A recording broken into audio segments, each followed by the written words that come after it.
These images reveal a deadly cancer. 2/3 of this liver must be removed. If you look for a cancer, it grows like a ball. So we want to know the extension on the upside, downside, left, right, but also how deep inside it is, how far the extension goes. To prepare for surgery, Dr. Harold Pahala must mentally combine hundreds of CT scan images to get a three-dimensional perspective of the diseased organ. It's important to know where the location of the tumor is because we have to preserve enough liver tissue inside of your body, otherwise you can't live. I'm trying out a virtual reality system which may give doctors a more useful perspective. Just by pushing forward, you can fly forward. Ooh, ow! Now that was creepy. Tracking devices on my cap and glove help create the illusion of a three-dimensional space I can interact with.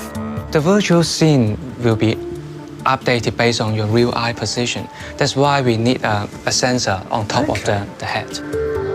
I can look around imaginary objects and move them about with my hands. Twisting. I can put that teapot down upside down and grab this one over here. So I'll put a teapot inside a teapot. It's possible. in virtual world, everything is possible. Amazing. And through some clever programming, Changming has now made it possible to travel through a patient's body. This one is the MRI scan. An MRI scan. X-rays, CT scans and MRI data, now 3D and interactive. And so you can just literally walk through at any angle and see what's going on in this guy's head. Yes. That's totally awesome. It's the best 3D graphics I've ever had a chance to play with. But can this really be used by surgeons to do better surgery? Harold is eager to re-examine the conventional CT scans in Changming's new 3D system. So what are you actually looking at here? We see the dark spot, the cancer, and the vessels right next to it.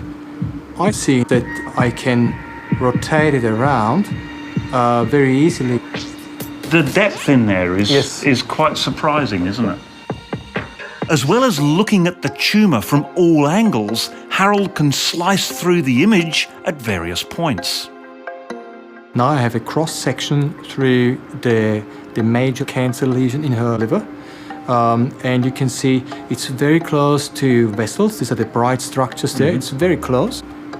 And you also can see how far is the distance to other major structures. An eraser tool can isolate areas of interest. But you could theoretically, with this tool, actually remove the tumour. You can practice removing the tumour. I probably could practice with this one. Probably the razor blade itself would need some kind of improvement. Well, I have to say I'm very impressed about this technology. I didn't expect it to be that good. I think it is an excellent tool for teaching purposes to teach students in the surgical area, probably in liver surgery or brain surgery. It would be very helpful as well. Encouraged by the feedback, Changming is now working on a cheaper version of his virtual reality system for instalment in clinics and hospitals.